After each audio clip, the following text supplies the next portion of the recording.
Welcome back to my channel Literary Orchard, a channel that provides you best videos on literature.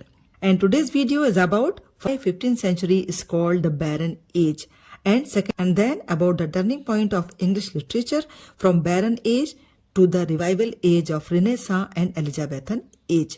जब English literature का सिग्निफिकेंस खत्म होता लग रहा था after the death of Geoffrey Chaucer, उस समय को लिटरेचर का बैरन एज कहा गया, यानी लिटरेचर का बंजर दौर।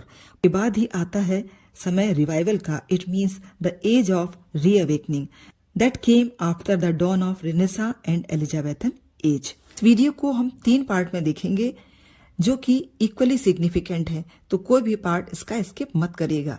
That is first about why 15th century is called the barren age of literature, second the age of revival, that is 2 major breakthroughs of 15th century, and third is about the age of Renaissance and Elizabethan age.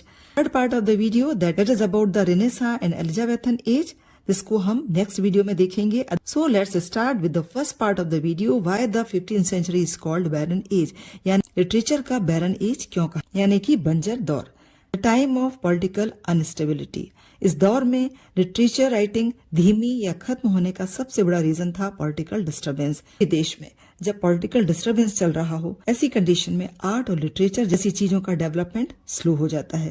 This was the time when England was facing 100 years of wars with France and the War of Roses, that is the House of Lancaster, that means Red Rose, and the House of York means White Rose, and that is for power. तो इस तरह के जो Wars हो रहे थे उसका एक डीप इम्पैक्ट राइटिंग पर भी दिखता है।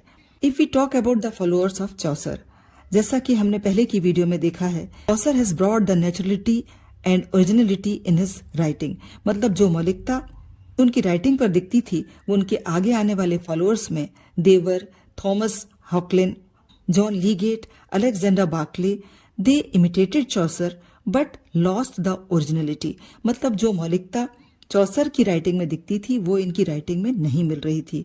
Then about the Scottish Chaucerian, King James, William, Gavin Douglas, they too were not able to follow exactly writing of Chaucer. And now we come to the second part of the video, that is about the 2 major breakthroughs of 15th centuries, जिसमें हम जानेंगे उन conditions के बारे में जिससे literature फिर से फ्लोरिश होने लगा और समय आया रिवाइवल और रीअवेकनिंग का। That came after the revival of printing press. ये समय था जब एक ट्रांजिशनल पीरियड शुरू हो रहा था, and it started after the establishment of printing press in 1476 by William Caxton, which had deep impact on the printing of books. जब ये प्रिंटिंग प्रेस बना और उसके बाद बुक्स प्रिंट होने लगी जिसकी कॉस्ट कम थी, उन बुक्स में स्पेलिंग्स का, ग्रामर्स का एक स्टैंडर्डाइजेशन हो गया। उसका इम्पैक्ट यह पड़ा कि ordinary people started to like the books and they started to take keen interest on reading.